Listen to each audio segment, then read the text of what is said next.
Yes friends, ఈరోజు మనం నేర్చుకోబోయేది ఈ ప్రెజెంటేషన్ యొక్క ముఖ్య ఉద్దేశం ఏంటంటే, ఇప్పుడు ఒక ఫారిన్ ల్యాండ్లో ఈరోజు ప్రెజెంటేషన్ ప్రకారం లండన్లో ఒక ఫారిన్ ల్యాండ్లో ఇల్లు కొనుక్కోవాలనుకుంటే అంత సులభమా? హైదరాబాద్లో ఇల్లు కొనుక్కున్నంత ఈజీనా? డైరెక్ట్గా డబ్బులు పంపించచ్చా? లేకుంటే పంపడానికి ఎవరైనా పర్మిషన్ తీసుకొని పంపాలా? లేకుంటే డబ్బులకి విత్డ్రా చేసుకొని నేరుగా పాకెట్లో పెట్టుకొని వెళ్ళిపోవచ్చు. ఇదే మనం నేర్చుకోబోయేది. ఉదాహరణకి నాకు నా ఫ్యామిలీ వెల్ ఎస్టాబ్లిష్, నేను సేవింగ్స్ ఉంది, సర్ప్లస్ ఫండ్స్ ఉంది, అన్ని ఇన్కమ్ ట్యాక్స్ రిటర్న్ ఫైల్ చేసిన ఈక్వలెంట్ అమౌంట్ నా దగ్గర ఉంది, నేను ఈవెన్ లోన్ తీసుకోవాల్సిన అవసరం కూడా లేదు. అటువంటి పరిస్థితుల్లో నేను డైరెక్ట్గా ఒక ఆర్టీజీఎస్ ఎన్ఈఎఫ్టీ డబ్బులు పంపించి లండన్కి లేకుంటే ఏ ఇతర ఇదైనా కానీ తీసుకోవచ్చా? Let's learn today. ఫస్ట్, డబ్బులు ఇండియన్ రూపీ డైరెక్ట్గా మనం రెమిట్ చేయకూడదు. చేయడానికి ముందు మనము పర్మిషన్ తీసుకోవాలి.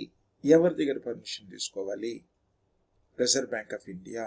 రిజర్వ్ బ్యాంక్ ఆఫ్ ఇండియా నుండి ఎందుకు పర్మిషన్ తీసుకోవాలి? గవర్నమెంట్కి అప్లై చేయొచ్చు కదా? లేదు. మనకి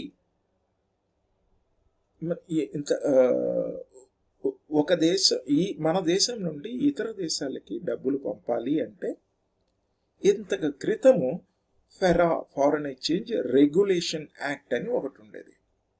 ఇప్పుడు ఫారెన్ ఎక్స్చేంజ్ మేనేజ్మెంట్ యాక్ట్ అని వచ్చింది. ఫారెన్ ఎక్స్చేంజ్ రెగ్యులేషన్ యాక్ట్కి ఫారెన్ ఎక్స్చేంజ్ మేనేజ్మెంట్కి ఏమిరా తేడా అంటే, ఇంతకు క్రితం వచ్చేసి మన దగ్గర ఇండియాలో ఫారెన్ కరెన్సీ రిజర్వ్స్ వచ్చేసి చాలా తక్కువగా ఉండేది. అందుకు రెగ్యులేషన్. ఇప్పుడు మన దగ్గర డబ్బులు ఇంటి దగ్గర ఆదాయం ఎంత వస్తుంది, ఇంటి దగ్గర ఇచ్చేసామంటే భార్య ఏం చేస్తుంది, దీనికింత బియ్యం కింత, పాలు కింత, ఇంత బాడు కింత అని చేస్తుంది. దాని ప్రకారం ఖర్చు పెట్టుకుంటుంది. దాంట్లో తగ్గిందంటే ఖర్చులు తగ్గించేస్తుంది. That's called regulation. ఇప్పుడు అలా కాదు. నా దగ్గర డబ్బులు పెరిగింది, నా శాలరీ పెరిగింది, నా ఫ్యామిలీ మెంబర్ శాలరీ పెరిగింది, కాబట్టి మేనేజ్మెంట్ చేయాలి. మేనేజ్మెంట్ అంటే ఏమి? వైఫ్కి వచ్చేసి ఈరోజు అమ్మ ఇదిగో ఈ 50,000 నువ్వు ఖర్చులంతా చూసుకో, 50,000కి మించింది నేను గోల్డ్లో ఖర్చు పెట్టాలా, ల్యాండ్ పైన ఖర్చు పెట్టాలా అనేది ఫారెన్ ఎక్స్చేంజ్ అది ఒక డొమెస్టిక్ మేనేజ్మెంట్. అదేలాగా దేశంలో విదేశీ కరెన్సీ ఎక్కువైనప్పుడు మనం మేనేజ్మెంట్ చేసుకుంటాం. అందుకే పార్లమెంటులో ఫారెన్ ఎక్స్చేంజ్ మేనేజ్మెంట్ యాక్ట్ అని ఒక చట్టం తెచ్చినారు 1999లో. దాని ఫెమా 2000 అంటాం. ఆ చట్టం ప్రకారం ఆ చట్టం ఏం చెప్పిందంటే, రిజర్వ్ బ్యాంక్ ఆఫ్ ఇండియాకి గైడ్ లైన్స్ ఇచ్చేసింది. అయ్యా, this is the rules, FEMA act. దాని కింద ఎలా మేనేజ్ చేయాలి, ఫండ్స్ మేనేజ్ చేయాలి అనేది you manage it, because reserve bank of India is the bankers bank. మన కంట్రీ యొక్క బ్యాంక్ అది, వాళ్ళే మేనేజ్ చేస్తారంతా. Okay. Then reserve bank of India ఏం చేస్తుందంటే, ఒక ఆథరైజ్డ్ పర్సన్స్ లిస్ట్ ఇస్తుంది. వాళ్ళ దగ్గర మాత్రమే ఈ యొక్క ఫారెన్ కరెన్సీ డీలింగ్స్ పెట్టుకోవాలి, మిగతా అందరి దగ్గర ఉంచుకోకూడదు. ఎవరు ఆ రెగ్యులేషన్స్ ఎలా అని నెక్స్ట్ స్లైడ్లో చూస్తాం. దానికి వెళ్ళక ముందు మనం సింపుల్గా గ్రౌండ్ వర్క్ చేసుకోవాలి. లండన్లో ఇల్లు కొనుక్కోవాలి. ఏమి ఇక్కడ వచ్చేసి ఆ యొక్క దేశం యొక్క agents, property managers, property agents, వాళ్ళ వెబ్సైట్స్ ఉంటాయి. ఆ వెబ్సైట్స్లో మీరు వెతికి ప్రాపర్టీస్ చూసుకొని ప్రైసెస్ చూసుకోవచ్చు. అది మీకు అఫోర్డబిలిటీ ఉంటుందా లేదా చూసుకోవచ్చు. లేకుంటే ఈవెన్ నోన్ పీపుల్ ఎవరైనా ఉంటే కూడా వాళ్ళ తరపున మీరు ఇల్లు అక్కడ కొనుక్కోవచ్చు. ఓకే. దీనికి అయిన తర్వాత ఆ ఇల్లు కాస్ట్ ఎంత, దానికి ఏజెన్సీ కమిషన్స్ ఎంత, దాని స్టాంప్ డ్యూటీ ఎంత, ఇదంతా వర్కౌట్ చేయాలి. బై మనం ఫారిన్ నేషనల్ కాబట్టి యూకేకి, లండన్కి మనం 2% ఎక్స్ట్రా పేమెంట్ చెయ్యాలన్నమాట. స్టాంప్ డ్యూటీ ఎక్స్ట్రా పేమెంట్ చేయాలి. ఇదంతా 60 అయిన తర్వాత మనకు అఫోర్డబిలిటీ ఉంటే తర్వాత ఇప్పుడు మనము ఫెమా యాంగిల్లో డబ్బులు ఎలా తీసుకోవాలి, ఎలా పంపాలి అనేది మనం చూస్తాం. ఇప్పుడు రిజర్వ్ బ్యాంక్ ఆఫ్ ఇండియా ఎలా పర్మిట్ చేస్తుంది, గైడ్ లైన్స్ ఏంటి, ఫారెన్ ఫెమా ఏ ఇన్వెస్ట్మెంట్ రూల్స్ ఏంటి, దాన్ని ఎలా పంపాలి. ఇప్పుడు the acquisition of immovable property outside India by a person resident in India can be done by the rules as specified in Foreign Exchange Management Overseas Investment Rules 2022. ఈ యొక్క rule ప్రకారము reserve bank of India ఏం చేస్తుందంటే amount permitted for purchase of house out side India is up to $250,000 or its equivalent of other foreign currencies as per per annum under LRS. ఇప్పుడు ఇందులో నేర్చుకోవాల్సినారంటే under LRS అంటే ఏమిటి అని నేర్చుకుందాం. LRS అంటే liberalised remittance scheme was introduced in the year 2004. ఇంతకుముందు చెప్పా 2000కు ముందు ఫెరా ఉండేది, షార్టేజ్ ఉండేది, రెగ్యులేట్ చేసేది. 2000 యాక్ట్ తర్వాత సర్ప్లస్ అయింది, అందువల్లనే ఫెమా యాక్ట్ ఇంట్రడ్యూస్ చేశారు. ఇప్పుడు మేనేజ్మెంట్ చేసుకోవాలి. మేనేజ్మెంట్ అంటే ఏమి, ఇక్కడ ఖర్చులు బయట విదేశాల్లో మనం ఖర్చు పెట్టాలనుకునే దానికి కాస్త లిబరలైజ్ చేశారు, అందుకే అది liberalised remittance scheme.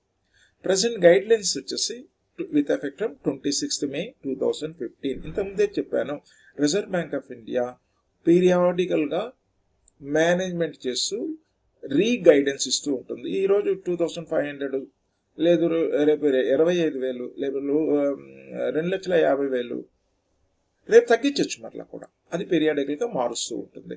So present guidelines వచ్చేసి 2015 with effect from 26th May. As per FEMA, as per LRS, ఏ యొక్క రెసిడెంట్ అయినా కానీ లిబరలైజ్ రెమిటెన్స్ కింద $250,000 పర్ ఫైనాన్షియల్ ఇయర్ పంపించవచ్చు. పర్ ఫైనాన్షియల్ ఇయర్ అంటే ఏమి, 1st April of this year up to 31st March next year. This is financial year. మనం ఎక్కువగా దీని గురించి విశదీకరించాల్సిన అవసరం లేదు. So any Indian can buy foreign currency from authorised person subject to limits. So authorised persons అంటే ఏమి, authorised persons under FEMA ఎవరు? So again Reserve bank of India కొందరిని పర్మిట్ చేస్తుంది. ఎవరు? 3 types ఆఫ్ ఆథరైజ్డ్ డీలర్స్ ఉన్నారు. ఒకటి authorised dealers banks, full fledged money changers, authorised money changers. ఈ విధంగా బ్యాంక్స్ వచ్చేసి ఏడీ బ్రాంచెస్ అంటాం, ఏడీ కేటగిరీ. దాంట్లో 1, 2, 3 ఉంది, అదంతా మనకొద్దు. Banks permitted by foreign exchange.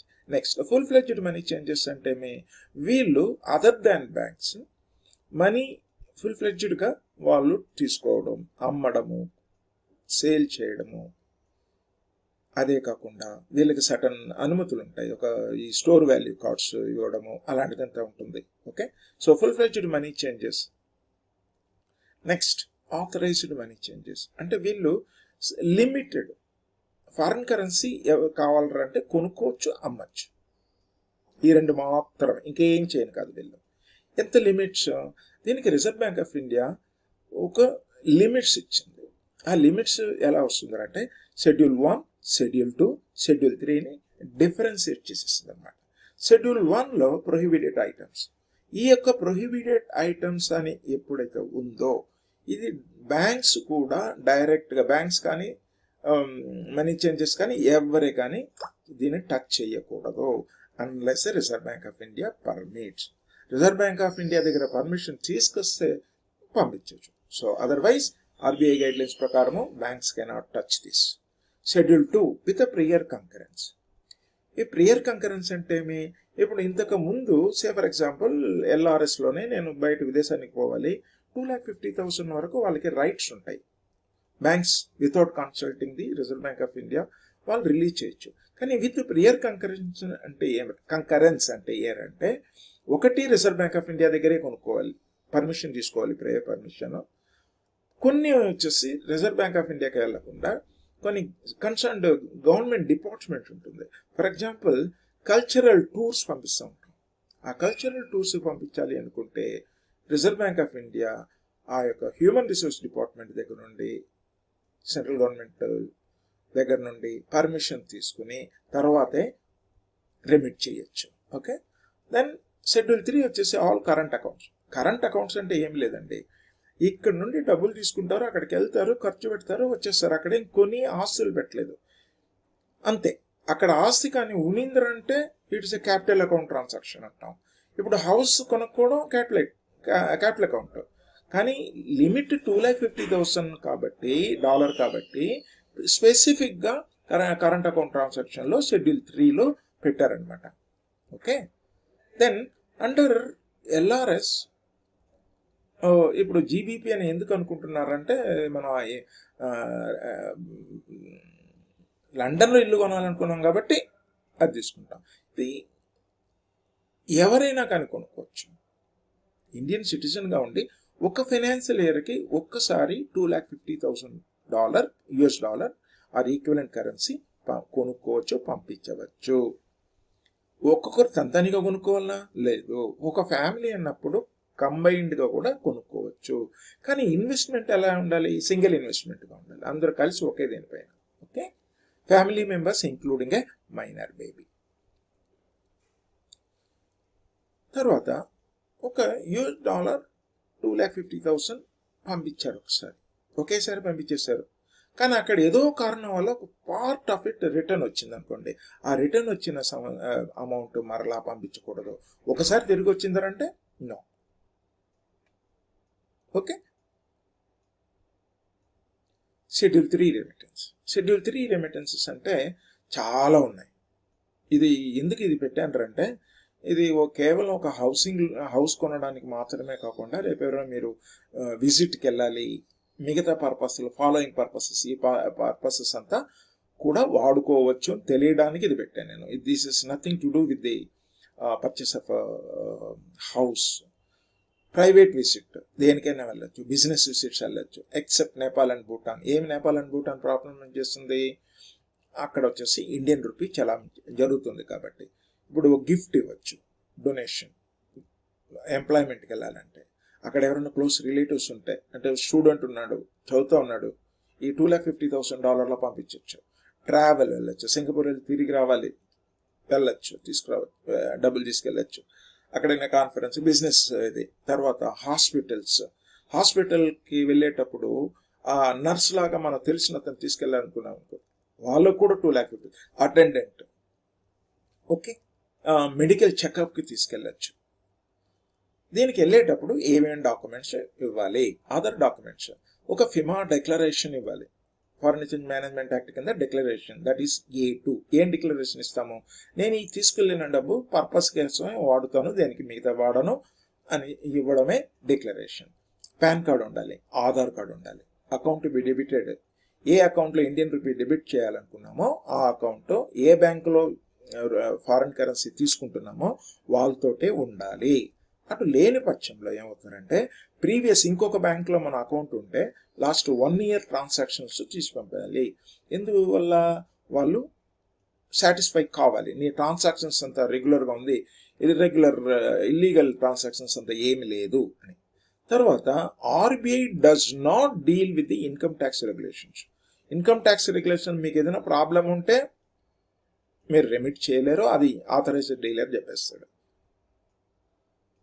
Yes, get ready to fulfil the dreams of near and dear. ఎందువల్ల? భార్య అడిగింది కదా మనం చేస్తున్నాము, thumbnail అదే పెట్టాం, భార్య అడుగుతుంది కాబట్టి మనం వెళ్ళాం. So ready for it. These steps can be followed for buying houses any other country except Nepal and Bhutan where INR is accepted. ఏ కంట్రీలో తీసుకున్నా ఇదే రూల్స్ ఫాలో చేయొచ్చు. Very important. By virtue of buying of a house, యూకేలో మీరు వచ్చేసి ఇల్లు కొన్నారు కాబట్టి అక్కడ citizenship not guaranteed. Okay. I hope మీకు అందరికీ క్లియర్గా చెప్పాను అనుకుంటాను. చూడండి మరి. ఇంకోటి ఏంటంటే, any of your family members living abroad, అక్కడ వాళ్ళు ఉంటే వాళ్ళు ఇక్కడ ఇండియాలో కొనుక్కోవాలనుకున్నామంటే ఎన్ఆర్ఐస్కి ఎలా బ్యాంకింగ్ లోన్ ఇండియాలో ఇప్పించాలి అనేది తర్వాత వీడియోలో నేను చేస్తాను. మేము రిటైర్ బ్యాంకరు కాబట్టి ఫుల్ డీటెయిల్స్ మీకు చెప్తాం. Thank you very much.